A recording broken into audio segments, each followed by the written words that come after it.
오늘 우리가 함께 받을 말씀 제가 봉독에 올립니다. 오늘 말씀 누가복음 11장 1절에서 13절에 있는 말씀을 제가 봉독해 드리겠습니다. 누가복음 11장 1절에서 13절에 있는 말씀입니다. 신약성경 111면 다 찾으신 줄 알고 제가 봉독하겠습니다. 예수께서 한 곳에서 기도하시고 마치심에 제자 중 하나가 여짜오되 주여 요한이 자기 제자들에게 기도를 가르친 것과 우리에게도 가르쳐 주옵소서. 예수께서 이르시되 너희는 기도할 때 이렇게 하라. 아버지여 이름이 거룩히 여김을 받으시오며 나라가 임하옵시며 우리에게 날마다 일용할 양식을 주시옵고 우리가 우리에게 죄지은 모든 사람을 용서하오니 우리 죄도 사하여 주시옵고 우리를 시험에 들게 하지 마시옵소서 하라. 또 이르시되 너희 중에 누가 벗이 있는데 밤중에 그에게 가서 말하기를 벗이여 떡 세 덩이를 내게 구워달라. 내 벗이 여행 중에 내게 왔으나 내가 먹일 것이 없노라 하면 그가 안에서 대답하여 이르되 나를 괴롭게 하지 말라. 문이 이미 닫혔고 아이들이 나와 함께 침실에 누웠으니 일어나 내게 줄 수가 없노라 하겠느냐. 내가 너희에게 말하노니 비록 벗됨으로 인하여서는 일어나서 주지 아니할지라도 그 간청함을 인하여 일어나 그 요구대로 주리라. 내가 또 너희에게 이르노니 구하라 그러면 너희에게 주실 것이요 찾으라 그러면 찾아낼 것이요 문을 두드리라 그러면 너희에게 열릴 것이니 구하는 이마다 받을 것이요 찾는 이가 찾아낼 것이요 두드리는 이에게 열릴 것이니라. 너희 중에 아버지 된 자로서 누가 아들이 생선을 달라 하는데 생선 대신에 뱀을 주며 알을 달라 하는데 정갈을 주겠느냐. 너희가 악할지라도 좋은 것을 자식에게 줄 줄 알거든 하물며 너희 하늘의 아버지께서 구하는 자에게 성령을 주시지 않겠느냐 하시니라. 아멘. 말씀에 근원해 드시기 바랍니다. 이 시간 우리 할렐루야 성가대에서 십자가 보혈 앞에라는 제목으로 하나님께 찬양 드리겠습니다.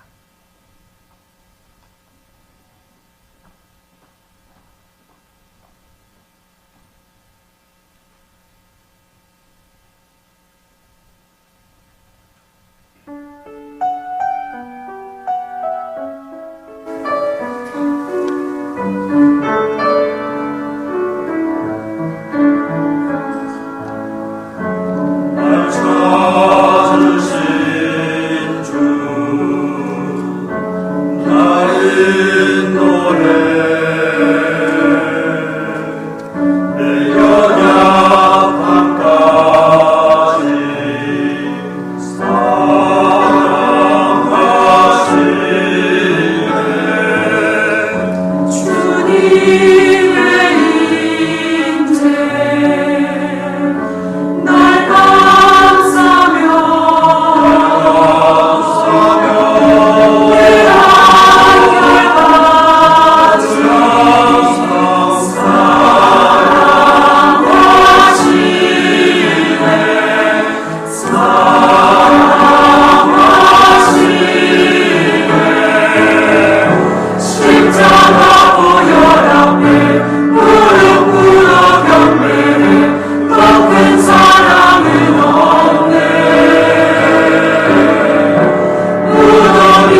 얼굴만 밝아도 전도가 됩니다. 아직 못 알아들으신 것 같습니다. 다시 한 번 더. 얼굴이 밝아도, 얼굴만 밝아도 전도가 됩니다. 이렇게 한번 인사합니다.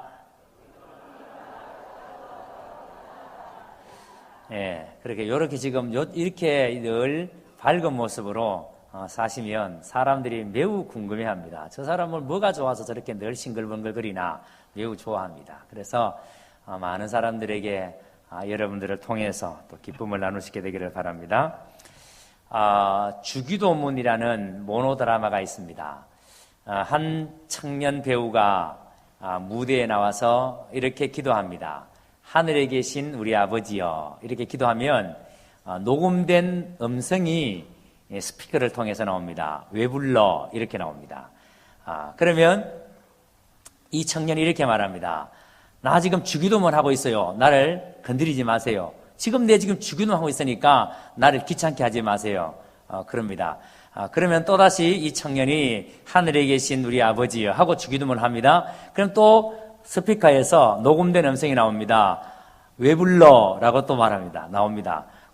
귀찮게 하지 말라고. 나 지금 주기도문 하고 있으니까 날 건드리지 말라고요. 이렇게 합니다. 이것이 몇 번 반복되다가 이런 말이 나옵니다. 너 나 부른 거 아니니? 이렇게 묻습니다. 너 나 부르지 않았니? 이렇게 말합니다. 그런데 또 청년이 이렇게 말합니다. 주기도문 하고 있으니까 제발 나를 건드리지 마세요. 하고 이야기합니다. 그럴 때 마지막 나오는 멘트가 너 나 부른 것 아니었구나 하고 이 모노드라마가 끝이 납니다. 여러분, 이 모노드라마의 의미가 뭐겠습니까? 우리가 기도하는데 참 교회 다니는 분들이 기도를 해야 된다는 걸 알고 있고 기도가 뭔지에 대해서도 잘 알고들 계십니다. 그런데 마치 여러분 우리의 기도가 지금 이 모노드라마에 나오는 이 청년처럼 열심히 하나님을 찾긴 찾는데 하나님께서 왜 불러? 라고 대답하시는데 좀 가만히 계세요. 나 지금 기도하니까 바쁘니까. 하나님께서 왜 불러? 무엇 때문에 나 찾았니? 라고 물으시는데도 우리는 하나님이 나를 찾으시는 것, 하나님이 나를 부르시는지를 모른다는 거예요. 그러니까 여러분 우리가 얼마나 기도에 대해서 잘못 알고 있는가, 기도에 대해서 왜곡하고 있는가를 우리는 이 모노드라마를 통해서 알 수가 있습니다. 오늘 말씀은 바로 이 주님께서 우리에게 가르치신 주기도문에 대한 말씀입니다. 제자들이 이렇게 묻습니다. 요한의 제자들은 요한 선생님은 제자들에게 기도를 가르쳐 주셨는데 선생님도 우리에게 기도를 가르쳐 주십시오. 그러니까 세례 요한은 당신의 제자에게 기도를 가르쳐 줬는데 우리에게도 예수님께서 좀 기도를 가르쳐 주십시오. 이렇게 이야기합니다. 이렇게 이야기하는 이유가 뭐냐면 세례 요한 선생님이 세례 요한의 제자들에게 기도를 가르치는 걸 봤는데 근데 세례 요한의 기도, 그 세례 요한 제자들의 기도하고 지금까지 예수님을 따라다니면서 예수님이 하시는 기도하고 너무 많은 차이점이 있는 거예요. 예수님께서 기도하시는 것을 가만히 보니까 예수님은 정말 당신이 기도하고 있는 하나님과 깊은 친밀감, 정말 놀라운 친밀감이 있다는 것을 그 기도 속에서 제자들이 바라봤을 때 그게 느껴지는 거예요. 그러니까 이러한 기도를 도무지 자기가 본 적이 없는데 예수님의 기도 가운데에서 그런 것이 보여졌습니다. 그래서 예수님 우리에게 기도를 가르쳐 주십시오라는 그 말 속에는 세례 요한 선생님이 세례 요한의 제자들에게 기도를 가르쳤는데 그 기도하고 선생님께서 하시는 기도하고는 차이가 있는 것 같습니다. 도대체 선생님의 기도는 어떻게 그렇습니까? 우리에게 그 기도를 가르쳐 주십시오 하고 제자들이 예수님에게 기도를 가르쳐 달라고 이야기한 겁니다. 근데 여러분, 이 세상에 모든 종교는 기도가 있습니다. 기도가 없는 종교는 하나도 없습니다. 여러분 구약 성경을 읽어보시면 요나라는 선지자가 나옵니다. 하나님께서 요나에게 말씀하시죠. 너는 니네웨로 가서 그 백성들의 죄를 드러내고 그래서 회개하지 않으면 내가 그 도성을 심판할 것이다 라는 말을 네가 가서 니네웨 백성들에게 전해라고 이야기합니다. 그런데 이 요나가 니네웨가 이방의 땅이니까 그래서 이방인들에게 무슨 하나님의 복음이 전해지느냐, 이방인들이 무슨 하나님의 백성이 되느냐, 그래서 그 하나님의 말씀을 듣고도 안 갔어요. 그래서 니느웨 가는 배를 타지 않고 다시스로 가는 배를 탔는데 그런데 하나님께서 그 다시스로 가는 배에 풍랑이 일어나게 합니다. 큰 풍랑이 일어났습니다. 자, 그럴 때에 배에 타고 있던 모든 사람들이 이제 끝장이구나, 죽게 생겼구나 할 때 선장이 뭐라고 말합니까? 여러분들이 믿는 신에게 각자 뭐라고? 기도하십시오 라고 이야기합니다. 그랬더니 그 배에 타고 있던 모든 사람들이 각자 자기가 믿고 있는 신에게 기도하기 시작합니다. 자, 그러니까 여러분, 이 세상의 모든 종교는 다 나름의 기도가 있습니다. 자, 근데 여러분 중요한 것이 뭐냐면 모든 종교에는 나름의 정해진 기도가 있는데 그 종교의 내용은 바로 그 기도의 내용에 의해서 좌우가 된다는 거예요. 누구에게 기도하느냐? 그리고 그 기도가 응답이 되느냐? 그래서 기도에 따라서 그 종교가 어떤 종교인가가 결정이 된다는 겁니다. 그렇기 때문에 기도라는 것은 단순히 우리가 어려울 때 마치 여러분 도깨비 방망이 두드리시 겁나와라 뚝딱 이런 게 기도가 아니라는 거예요. 기도라는 것은 그 종교의 신앙의 내용이고 기도는 그 종교의 핵심이라는 겁니다. 그래서 기도를 들어보면 기도를 하는 것을 보면은 그 종교가 어떤 종교인가를 알 수가 있습니다. 저는 신앙생활하면서 은혜를 받고 난 다음에 기도라는 것이 이게 참 너무너무 큰 은혜구나. 우리가 기도할 수 있다는 것이 이게 얼마나 큰 복이구나. 이거 다 알게 되었을 때요, 참 상상할 수 없을 만큼 기뻤습니다. 우리의 기도를 하나님께서 들으시고 하나님이 내가 하는 기도를 응답해 주신다는 것이 믿어졌을 때에 상상할 수 없이 기뻤어요. 왜냐하면 여러 번 제가 말씀을 드렸습니다만 저는 어려서부터 어머니가 어떤 분이었는지 제가 말씀을 드렸지 않습니까? 우리 어머님은요, 정성으로 말하면 세상에 둘째가라면 서러울 정도로 지극정성을 들이시는 분입니다. 제가 어렸을 적에 제 눈으로 직접 본 것만 하더라도 늘 부엌이든 우물이든 뒤안간 화장실 구석구석에다가 촛불 켜놓고 집으로 가지고 사람 만들어서 조밥에 써놓고는 비나이다 실력 있게 비나이다 얼마나 빌어대시는지. 그런데 그걸 지켜보면서 그 정성은 이루 말할 수가 없어요. 그런데 제가 경험한 우리 어머님, 제가 바라본 우리 어머님은 그렇게 정성을 다해서 어머님이 믿는 신에게 기도했지만 어머님은 하나도 행복해 보이지 않았습니다. 여전히 아버지하고 잘 싸우시고 여전히 우리한테 과음 잘 치시고 뻑하면 빗자루 들고 따라오시고, 물론 우리가 속을 많이 썩여서 어머니가 분노하신 것도 있지만 우리 어머님이 얼굴에는 참 행복을 제가 찾아볼 수가 없어요. 어린 마음에 늘 그런 생각, 우리 어머님은 안 행복하다. 그렇게 지극정성으로 기도하시는데도 불구하고 왜 우리 어머님은 즐거움이 없었을까? 행복이 없었을까? 여러분, 저는 그런 어머님을 보면서 자랐습니다. 그런데 제가 예수님을 만나고 제가 하나님이 나의 기도를 들으시는 분이다, 하나님이 내 기도에 응답하시는 분이다 라는 것이 믿어졌을 때에 그 감격은 이루 말할 수 없고, 그때 우리 어머님을 바라봤을 때 진정으로 불쌍한 마음이 들었어요. 진짜 불쌍한 마음이 들었어요. 저렇게 지극정성으로 기도하시는데 우리 어머님이 기도하시는 대상은 응답할 수 없는 거짓신인데, 아무것도 반응할 수 없는 거짓신인데, 그런데 그 거짓신에게 죽을 힘을 다해서 비나이다 하고 계시니까 너무 불쌍해 보였어요. 여러분, 기도가 뭡니까? 오늘 말씀에서 예수님께서 제자들이 기도를 가르쳐 달라 할 때 너희는 이렇게 기도하라, 마태복음에는 너희는 이렇게 기도하라 하면서 하늘에 계신 우리 아버지여 하고 기도를 가르쳐 주십니다. 그게 여러분 주기도문입니다. 자, 오늘 이렇게 예수님께서 가르치신 기도의 모범을 우리가 좀 살펴봐야 되겠습니다. 예수님께서 이 기도의 모범을 가르치기 전에 오늘 본문 한번 띄워보시겠습니까? 예수님께서 이렇게 말씀합니다. 한 곳에 기도하시고 마치심에. 자, 예수님께서 한 곳에서 기도하시고 마치심에, 여러분, 우리가 예수님의 삶을 가만히 들여다보면은 예수님이 기도했다는 얘기가 성경에서 굉장히 많이 등장합니다. 그렇죠? 예수님이 기도하셨다. 여러분, 예수님은 하나님이신데 왜 이렇게 예수님의 열심을 다해서 기도했을까요? 예수님은요, 사역 가운데 몸이 피곤하셨지만 여러분, 새벽에 일찍 일어나셔서 제자들이 다 자는 그 시간에 예수님은 한적한 곳에 가셔서 기도하셨습니다. 그리고 하루를 시작하셨습니다.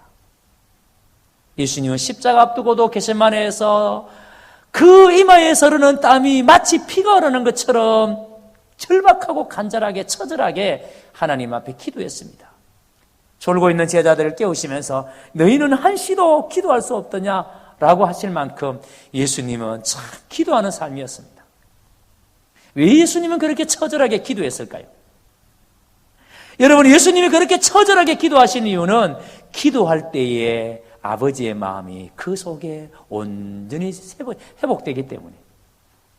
그래서 예수님은 날마다 하나님 앞에 기도합니다. 그래서 제자들이 주님, 요한은 제자들에게 기도를 가르쳤는데 우리에게도 기도를 가르쳐 주십시오 라고 예수님에게 기도를 가르쳐 달라고 부탁을 합니다. 자, 여러분, 이렇게 해서 기도를 가르치시는데 그것을 우리는 주기도문, 주님의 기도 이렇게 말합니다. 여러분, 이 말씀은 이 기도문을 우리가 외워서 이것을 마치 여러분 연불 하듯이 그렇게 하라는 말이 아니에요. 이걸 달달달 외워가지고 틈나는 대로 외워라, 암송하라 이런 말이 아니에요. 이런 정신으로 기도해라 이런 뜻입니다. 예수님께서 우리에게 가르쳐주신 이 기도대로 이런 정신으로 너희가 기도해라 이런 뜻입니다. 자, 그래서 보세요. 오늘 예수님께서 제자들에게 기도를 가르치면서 먼저 제일 첫 문구에 이렇게 말씀합니다. 하늘에 계신 우리 아버지여. 기도할 때 너희는 이렇게 기도하라. 아버지여, 이름이 거룩히 여김을 받으시오며. 마태복음에는 하늘에 계신 우리 아버지여 이렇게 말합니다. 누가복음에서는 아버지여, 이름이 거룩히 여김을 받으시오며. 아버지여라고 말합니다.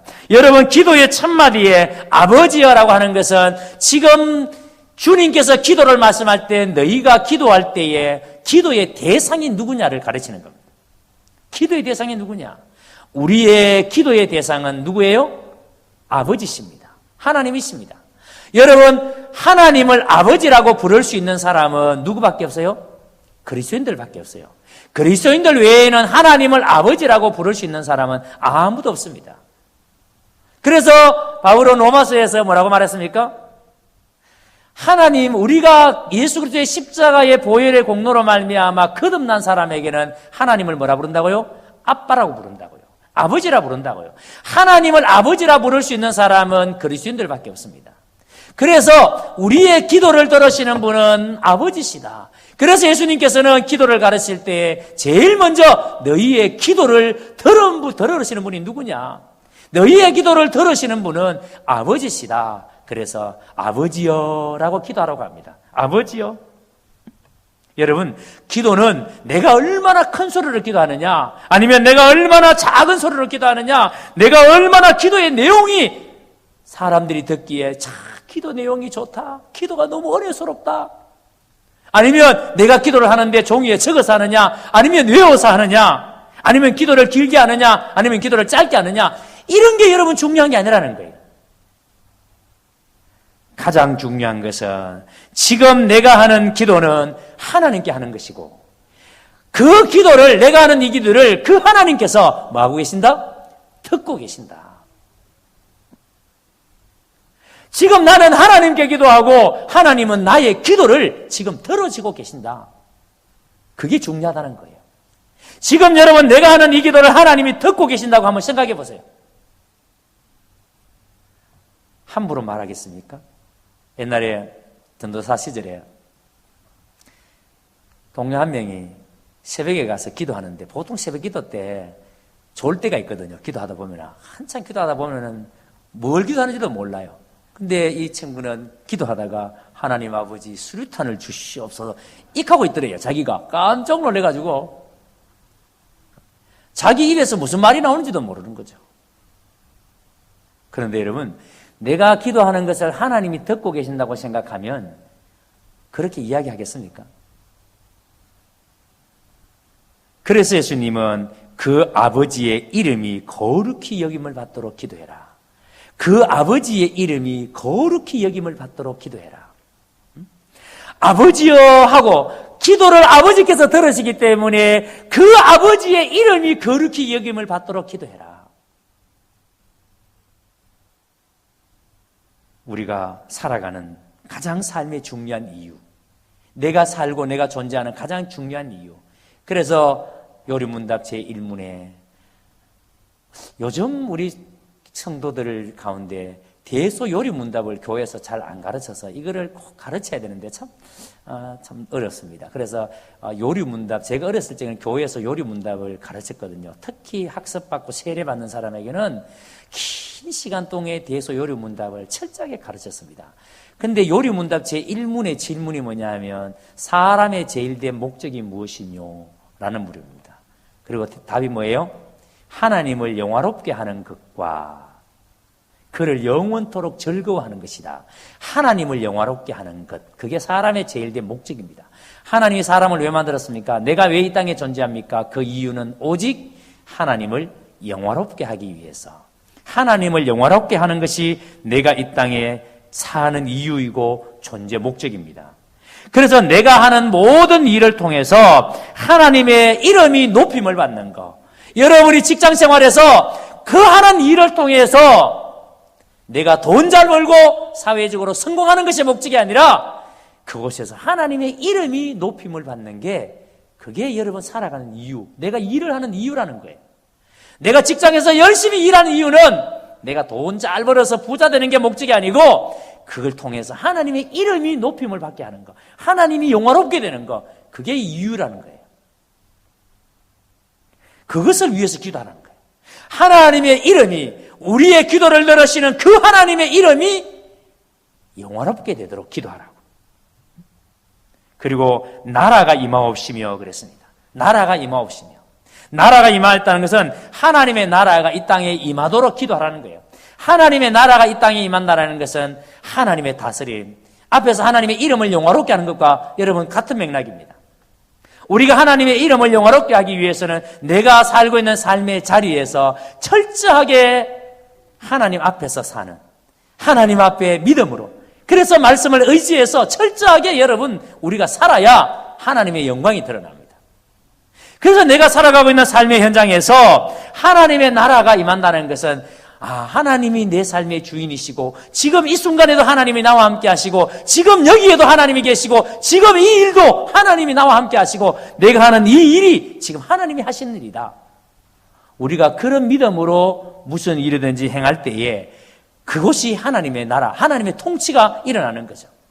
하나님의 주권, 하나님의 주인 되심이 드러나는 거죠. 그래서 하나님의 주인 되심이 드러나는 나라가 하나님의 나라예요. 하나님의 이름이 높임을 받는 데가 하나님의 나라예요. 그래서 너희는 그 하나님의 주권이 드러나는 하나님의 이름이 높임을 받는 나라를 위해서 기도해라. 그런 나라가 임하도록 너희가 기도해라. 이렇게 말씀을 합니다. 하나님이 주인인 나라가 이 땅에 임하도록 기도하라는 거예요. 여러분, 이 말씀에 대해서 바울은 뭐라고 고백했는가 하면은 너희의 시민권은, 그러니까 우리의 시민권은 하늘에 있다. 우리의 시민권이 이 땅에 있는 자가 아니라, 여러분 해외여행 갈 때에 우리는 대한민국의 여권을 가지고 다른 나라에 들어갑니다. 우리는 대한민국 국민으로서 그 여권을 내밀고 대한민국이 우리를 보호해 준다는 믿음을 가지고 다른 나라를 여행합니다. 그리고 우리의 소속이 대한민국이라는 거죠. 그런데 바울은 우리의 소속이 이 땅이 아니라, 이 나라가 아니라 우리의 소속은 하나님의 나라다. 하늘에 속해 있다. 그래서 내가 비록 바른 땅에 디디고 살고 있지만 나의 소속은, 우리의 시민권은 하늘에 있기 때문에 나는 비록 발을 땅에 디디고 살지만 우리는 하늘의 시민으로서의 마음과 하늘의 시민으로서의 그 생각을 가지고 산다. 바울이 그렇게 고백을 합니다. 여러분, 우리가 지금 이 땅에 발을 디디고 살고 있지만 우리의 소속은 하나님의 나라, 우리의 시민권은 하늘에 있습니다. 이게 여러분 우리 성도들의 정체성이에요. 이게 예수 믿는 사람들의 정체성이에요. 그래서 성도는, 하나님의 나라 백성은 땅의 일을 생각하는 사람이 아니라 하늘의 일을 생각하는 사람. 그래서 여러분, 땅의 일을 가지고 고민하는 사람이 아니라 하늘의 일을 가지고 고민하는 사람이 하나님의 나라 시민이에요. 그게 하나님 나라 백성이에요. 오늘 여러분 자신을 가만히 한번 생각해 보세요. 나는 지금 땅의 일을 가지고 고민하는 사람인가? 나는 하나님의 일을 가지고 고민하는 사람인가? 그래서 바울은 그 발이 비록 땅에 디디고 있지만 그 마음은 늘 천상에 있다라고, 하늘에 있다라고.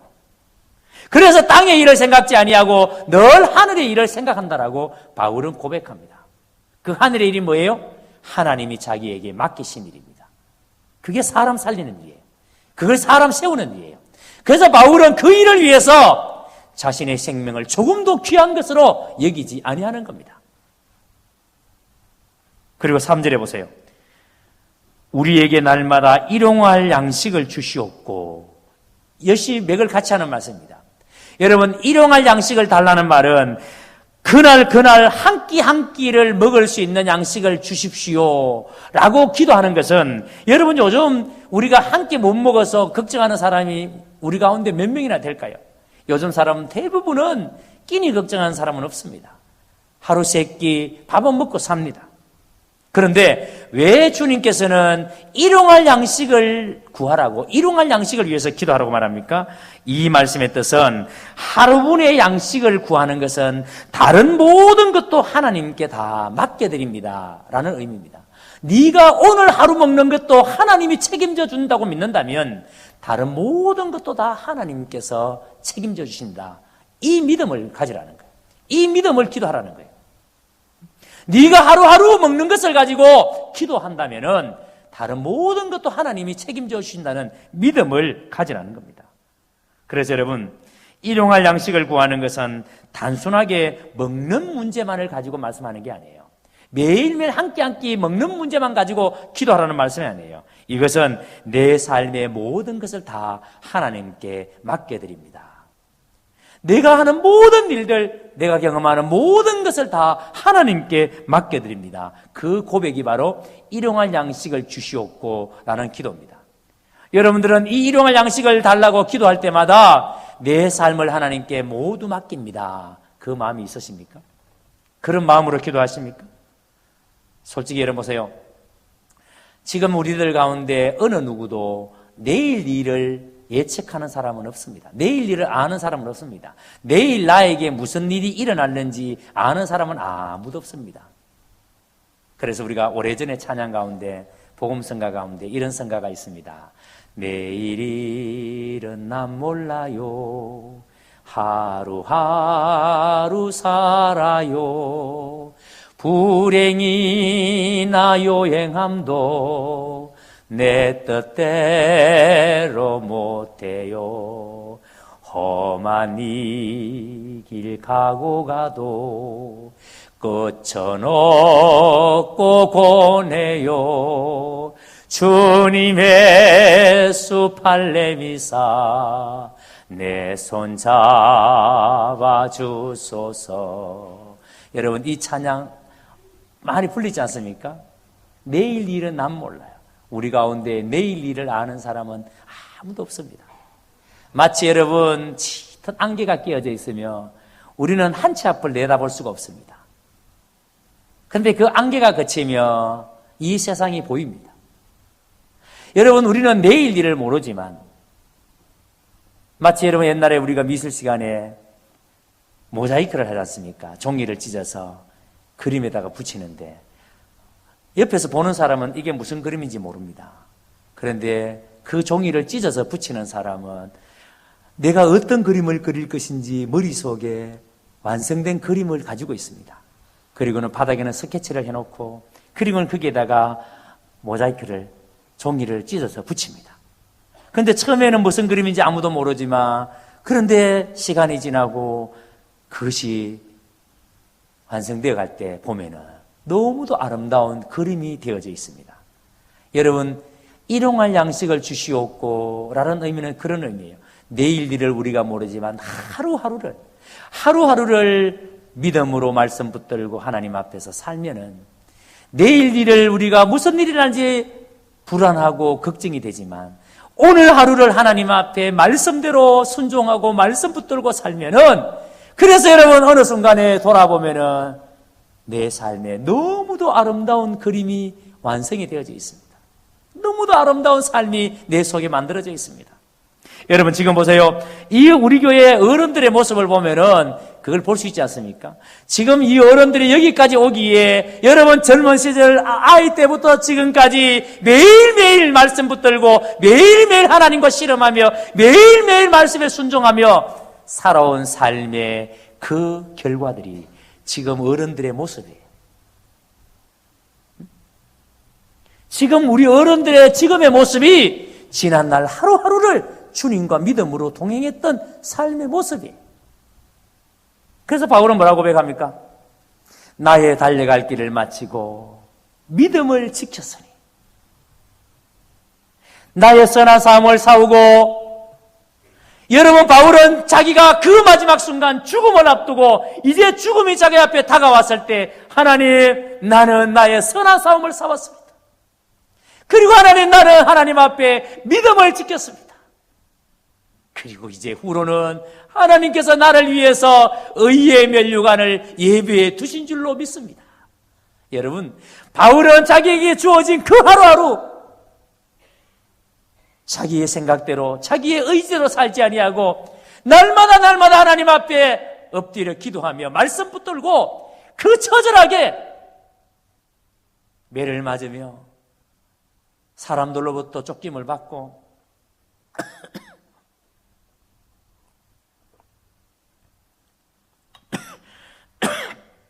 사람들로부터 배척을 받고 감옥에 갇히고 그런 고난을 받으면서도 매 순간순간마다 하나님 의지하고 하나님 바라보고 그렇게 살고 마지막 순간에 자기의 인생의 종말이 찾아왔을 때 자기의 인생의 마지막 순간이 찾아왔을 때 주님, 나는 선한 삶을 싸웠습니다. 나는 믿음을 지켰습니다. 여러분, 그런 고백할 수 있는 사람, 지금 여러분들이 만약에 내가 주님 앞에 서야 한다면, 지금 내가 이 순간 주님 앞에 서야 한다면 바울처럼 주님, 나 주님 앞에 선한 싸움 싸웠습니다. 나 믿음 지켰습니다. 그리고 이후로는 하나님이 나를 위해서 의의 면류가 내 배에 두신 줄로 믿습니다. 이 고백할 수 있습니까? 바울은 바로 일용할 양식, 하루하루를 일용할 양식을 하나님이 나에게 채워주신다는 걸 믿는 믿음 때문에 다른 모든 것을 하나님께 맡기고, 그래서 하루하루를 살다가 마지막 순간에 돌아보니까 내가 믿음을 지켜냈구나, 내가 믿음을 배신하지 아니하고 내가 믿음을 지켜냈구나. 수없이 많은 원수들이 나를 죽이려고 했지만 그때도 내가 하나님을 배신하지 아니하고 믿음을 지켜냈구나. 하나님, 나 믿음의 선한 싸움 싸웠습니다. 믿음을 지켜냈습니다. 그 고백, 오늘 우리에게도 여러분 이런 삶이 여러분에게 있기를 주의 이름으로 축복합니다. 그리고 4절에 보세요. 다른 사람의 죄를 용서를 위해서 기도하라고 합니다. 이것도 여러분 같이 맥락이 같이 하는 말씀입니다. 왜냐하면 하나님께 죄 용서를 받은 사람은요, 다른 사람의 죄 용서를 할 수밖에 없어요. 예수님께서 1만 달란트 빚진 자의 이야기를 하시면서 한 사람이 1만 달란트의 빚을 졌는데, 그런데 도저히 갚을 수 없는 빚인데 주인이 탕감해 줬습니다. 그런데 그가 그 빚을 탕감받고 돌아가는 길에 자기에게 100데나리온 빚진 사람을 잡아다가 빚 안 갚는다고 때리고 옥에 가두었습니다. 여러분, 왜 여러분 1만 달란트 빚진 사람이 자기는 탕감을 받았는데 자기한테 빚진 100데나리온 빚진 사람은 왜 용서하지 못했습니까? 이유가 뭐예요? 자기가 얼마나 큰 용서를 받았는지를 모르니까. 만약에 여러분들이 하나님께로부터 받은 사랑이, 하나님이 나를 용서해 주시는데 그 용서가 얼마나 큰 것인가를 우리가 진짜 안다면요, 다른 사람이 나에게 저지른 잘못이 얼마나 미약한 것인가, 다른 사람이 나에게 저지른 잘못이 그것이 얼마나 하찮은 것인가 알게 됩니다. 하나님이 나에게 베푸신 용서를 생각한다면 우리는 다른 사람을 용서할 수 있습니다. 그래서 주님께서는 다른 사람의 죄 용서를 위해서 기도하라고. 그리고 여러분, 다른 사람의 죄 용서, 우리가 다른 사람에 대해서 용서하지 않으면은 우리의 기도가 안 돼요. 여러분 이런 거 경험 많이 하시죠? 내가 다른 사람에 대한 미워하는 감정이나 원망하는 마음을 가지고 있으면요, 일단 내 기도 생활이 안 돼요. 기도할 때마다 기도가 답답해요. 막혀요. 도무지 기도가 앞으로 나아가지를 못해요. 주여 소리가 안 나와요. 다른 사람의 죄에 대해서 내가 진정으로 용서를 해야 내 기도가 일어납니다. 내 영이 살기 위해서라도 우리는 용서를 해야 됩니다. 그래서 예수님께서 너희가 제물을 드리기 전에 형제와 원수 맺은 일이 있다면, 미워한 일이 있다면 제물을 내려놓고 돌아가서 화해하고 난 다음에 그리고 와서 나에게 제물을 드리라고 말씀합니다. 왜요? 그렇게 예배 드린들, 그렇게 기도한들 기도가 안 되니까요. 그래서 여러분 먼저 네가 그 문제를 해결하고 와서 예배를 드리라는 거예요. 오늘 여러분 이 말씀을 깊이 새기시기를 바랍니다. 다른 사람의 죄 용서를 위해서 왜 우리가 기도해야 되는가? 왜 예수님께서 다른 사람의 죄 용서를 위해서 기도하러 가시는가? 그것은 여러분, 우리가 다른 사람의 죄 용서를 하지 않으면 내 기도 생활도 안 될 뿐더러 우리가 하나님의 사랑을 제대로 알지 못한 것이기 때문에. 자, 그래서 여러분 기도에 대해서 계속 말씀하시면서 5절 이하를 보세요. 이제 예수님께서 기도를 더욱 강조하기 위해서 두 개의 가르침을 주시는데 비유로 말씀하십니다. 이 비유의 핵심이 뭐냐면, 예수님은 우리가 기도할 때에 들어줘도 좋고 안 들어줘도 좋다. 그러니까 예수님 들어주고 싶으면 들어주시고 들어주기 싫으면 그만두세요. 이런 마음으로 기도하지 말라는 거예요. 이 비유의 내용이. 너희가 기도할 때 진짜 안 들어주면 안 됩니다. 죽을 힘을 다해서 전심으로 하나님 들어주셔야 됩니다. 라는 마음으로 기도하라는 거예요. 자, 그래서 오늘 본문의 비유를 보세요. 한 사람이 있습니다. 친구가 여행 중에 한 친구를 찾아왔습니다. 먹을 것을 구했겠죠. 6절을 떼어보세요. 6절. 내 벗이 여행 중에 내게 왔으나, 여러분 한 친구가 여행 중에 한 친구를 찾아왔습니다. 그런데 내가 먹일 것이 없노라. 자기 집에게는 먹을 것이 없어요. 자, 그 다음 7절 떼어보세요. 그래서 그가 안에서 대답하여 이르되 나를 괴롭게 하지 말라. 문이 이미 닫혔고 다른 친구의 집을 찾아갔습니다. 그래서 문을 두들깁니다. 우리 집에 친구가 찾아왔는데 먹을 것이 없다. 그러니까 너희 집에 먹을 것을 좀 달라. 그런데 이 친구 하는 말이 뭐냐면, 너무 늦었다. 나는 이미 자식들과 함께, 아이들과 함께 침실에 누웠다. 그러니까 돌아가라. 여러분, 이거 그냥 말씀 표면적으로 보면은 이런 친구가 참 거시기 합니다. 그렇죠? 아니 아무리 이렇게 그렇다 하더라도 친구가 와서 문을 두들기고 먹을 걸 좀 달라 그러면은 좀 귀찮더라도 좀 나가서 문 열어주고 먹을 거 주면 되는데, 뭐 문 닫혔다고 늦었다고 자식들 잔다라고 왜 그렇게 또 못 주겠다고 앙탈을 부립니까? 자, 그런데 여러분 예수님께서 이 비유의 내용을 가만히 보세요. 여러분 지금 이 친구가 이렇게 벗됨을 인하여 문을 열어서 먹을 것을 주는 것이 아니라, 친구이기 때문에 먹을 것을 주는 것이 아니라 그 간청함을 인하여, 친구이기 때문에 아니라 그 간청함 때문에 끝까지 붙들고 먹을 것을 달라고 간청하는 그 간청함 때문에 일어나 그 요구대로 주리라 그랬습니다. 여러분 이거 잘 보셔야 됩니다. 여러분 이게 무슨 말씀의 뜻인가 하면은, 하나님은 반드시 우리에게 좋은 것을 주시는 분이라는 거예요. 한번 따라합니다. 하나님은 반드시 나에게 뭘 주신다? 좋은 것을 주시는 분이다. 이거 믿으십니까? 자, 분명히 여러분 믿는다고 그랬습니다. 자, 그러면 하나님은 분명히 나에게 좋은 것을 주시는 분이라고 내가 믿습니다. 근데 이 친구가 지금 친구 집에 가서 문을 두들겼습니다. 안 열어줍니다. 그런데 끝까지 두들깁니다. 열어줄 때까지 두들깁니다. 왜? 이 친구가 줄 거라고 믿고. 그런데 주님께서는 비유를 가지고 친구이기 때문에 먹을 걸 주는 것이 아니라 간청함 때문에 준다라고. 간청함 때문에. 하나님은 우리에게 가장 좋은 것을 주시는 분이라고 우리가 믿는다면, 내가 하나님 앞에 기도할 때에 하나님께서 나에게 문을 안 열어주십니다. 빨리 응답을 안 해주십니다. 기도하는 때마다 하나님께서 응답을 바로바로 주시면 좋겠는데 응답을 안 해주세요. 그러니까 응답 안 해주시니까 기도하다가 어떻게 해요? 포기해버립니다. 안 들어주시네? 안 되네? 포기해버립니다. 여러분 이렇게 기도를 포기하는 이유가 뭐냐면, 하나님이 내 기도를 들으시고 나에게 가장 좋은 것을 주신다는 믿음이 없기 때문에 안 들어주시는.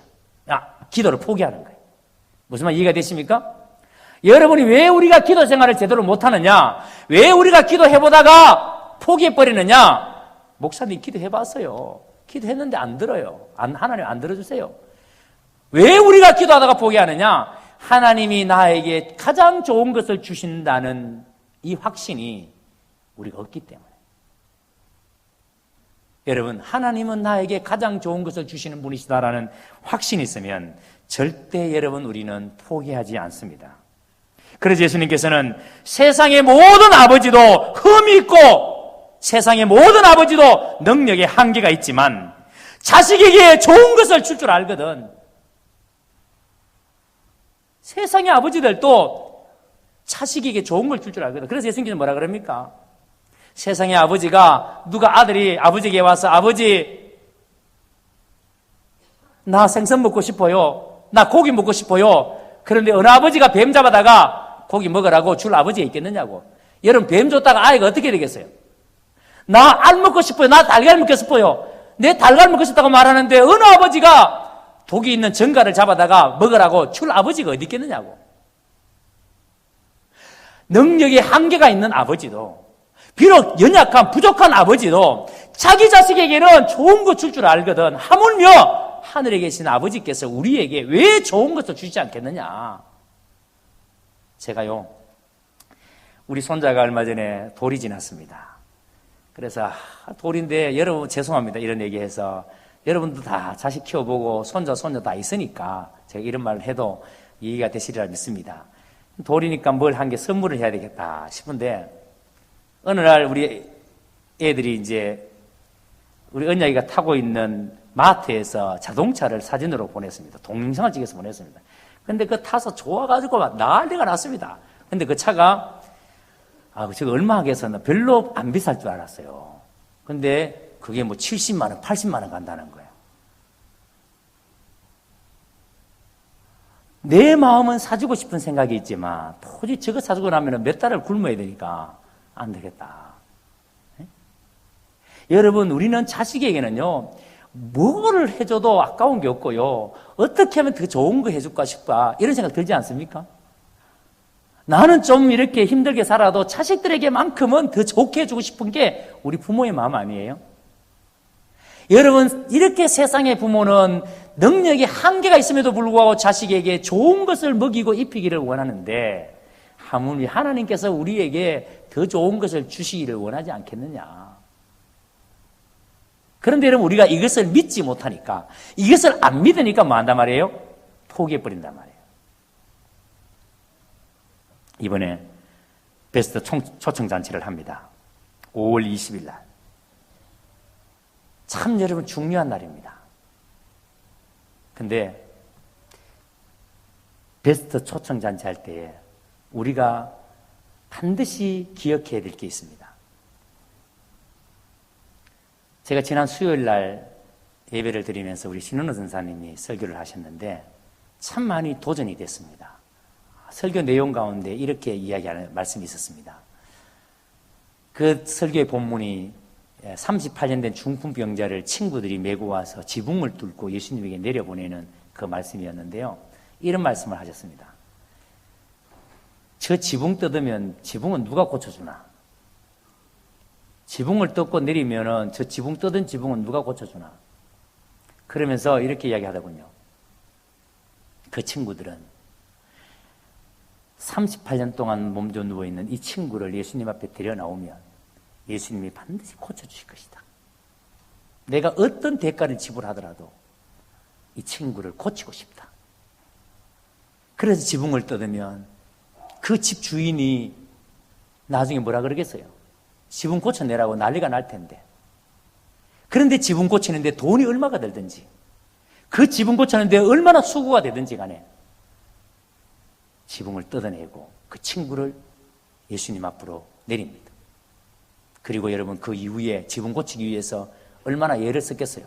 돈도 많이 들었을 것이고 한 사람을 살리기 위한 그런 처절함, 한 사람을 살리기 위한 그런 몸부림, 자기에게 어떤 희생과 어떤 피해가 있다 할지라도 한 사람을 살려내기 위한 그 몸부림, 그러면서 든 생각이 뭐냐면, 여러분, 예수님께서 오늘 이렇게 주기도문 가운데 구하고 찾고 두드리라, 이렇게 말씀하시는 것은 왜 하나님께서 이런 말씀하시는가 하면, 우리가 기도할 때에 하나님이 우리에게 주시는 것이 얼마나 귀한 것인가, 얼마나 놀라운 것인가를 기도하는 사람이 그걸 알기 때문에. 예? 기도하는 사람이, 저는 우리 어머님을 위해서 28년을 기도했습니다. 여러분, 그렇게 거짓신에 빠져서 비나이다 비나이다 하는 어머니를 위해서 28년을 기도했는데 지금 우리 어머님 권사님이십니다. 예? 여러분, 포기하지 않았던 것은 하나님이 내 기도를 들으신다는 그 믿음 때문에, 하나님이 가장 좋은 것으로 채우신다는 그 믿음 때문에. 그런데 그 긴 시간을 기도하니까 그 기도 가운데 얼마나 영혼이 소중한 것인가, 얼마나 어머님의 영혼이 귀한 것인가, 얼마나 한 영혼이 얼마나 가치 있는 것인가. 예수님이 십자가 위에서 죽으실 때 아버지여 저들의 죄를 사해달라는 그 기도가 얼마나 간절한 것인가, 그거 깨달아지니까. 그래서 여러분, 기도하는 사람에게 하나님이 주시는 것이 얼마나 귀한 것인가를 알기 때문에, 그래서 이렇게 기도하라고 하시는 겁니다. 여러분, 5월 20일 베스트 초청잔치, 사람 데려오는 거 중요합니다. 근데 여러분, 그냥 여러분 한번 와봐라 그러면 못 잡아내요. 예? 못 잡아내요. 야, 네 이러려고 내 데려왔나? 또 속았네? 다시는 네 말 안 듣는다. 그러면 그 사람, 우리가 죽어도 그 사람 또 교회 못 데리고 나옵니다. 그래서 여러분, 우리가 기도해야 합니다. 기도하면서 하나님이 품고 있는 우리의 베스트가 얼마나 귀한 존재인가, 얼마나 불쌍한 사람인가를 우리가 가슴 깊이 깨닫도록, 느끼도록. 기도하는 사람에게 하나님 그거 알게 하세요. 그 깨닫게 하세요. 여러분, 그 영혼이 얼마나 귀한 영혼이고 얼마나 불쌍한 영혼인지를 알아야, 그래야 여러분, 우리가 그 영혼을 진짜 우리가 품을 수 있습니다. 그러므로 여러분, 우리가 기도해야 합니다. 우리가 어떤 일이 있어도 하나님이 주시는 것이 얼마나 귀한 것인가를 알 수 있도록 우리는 기도해야 됩니다. 기억하십시오. 모든 종교에는 기도가 있습니다. 그러나 우리는 하나님의 뜻을 구하는 기도를 해야 합니다. 내 뜻을 구하는 것이 아니라 하나님의 뜻. 그래서 그것을 위해서 우리는 구하고 찾고 두드려야 합니다. 저는 이번에 여러분들이 한 영혼을 품고 그렇게 하나님 앞에 구하고 찾고 두드릴 수 있게 되기를 주님의 이름으로 축복합니다. 마지막으로 한 가지만 얘기하고 마치겠습니다. 저는 이 두드린다라는 말을 묵상하면서요, 참 많이 은혜가 됐습니다. 왜냐하면 두드린다 그랬을 때에 이 뜻이 뭐냐면, 우리가 말씀에 순종하려고 하면 반드시 장애물이 생깁니다. 예를 들어서 이스라엘 백성들이 애굽에서 종살이 하다가 모세의 인도함을 받고 광야로 나왔습니다. 자, 말씀대로 순종해서 광야로 나왔어요. 그러면 그 다음부터 길이 아주 형통해야 되잖아요. 평탄한 길이 돼야 되잖아요. 그렇죠? 길이 여러분 고난이 없어야 되잖아요. 그런데 광야로 나오자마자 얼마 있지 않아서 바로 눈앞에 홍해가 나타납니다. 그런데 여러분 돌아보니까 뒤에는 바로의 군대가 쫓아옵니다. 진퇴양난입니다. 앞으로도 못 가고 뒤로도 못 가고 꼼짝없이 거기서 죽게 생겼습니다. 여러분, 우리가 하나님 앞에 뭔가를 하려고 하면은 반드시 우리에게 이런 장애물이 생깁니다. 그런데 이스라엘 백성들이 이 장애물을 어떻게 뛰어넘었습니까? 자기들 앞에 있는 홍해를 어떻게 여러분 뛰어넘었습니까? 모세가 하나님께 기도합니다. 여러분, 그 홍해 가운데 바다 속에 길이 날 줄을 누가 알았겠어요? 근데 기도할 때에 하나님께서는 홍해 가운데, 바다 가운데 길을 내십니다. 아멘. 여러분, 기도하는 사람에게는요, 두드리는 사람에게는요, 우리가 어떤 장애물이 있어도 하나님은 그 장애물을 뛰어넘게 건너가게 하십니다. 믿으시기를 주의 이름으로 축복합니다. 그래서 우리 교회가 여러분 기도하는 일에, 주님께서 오늘 너희는 이렇게 기도하라, 너희가 찾아라, 너희가 구하라, 너희가 두드리라, 절박하게 우리에게 말씀하시는데, 우리가 기도하는 일에 온 힘을 다할 수 있게 되기를 바랍니다.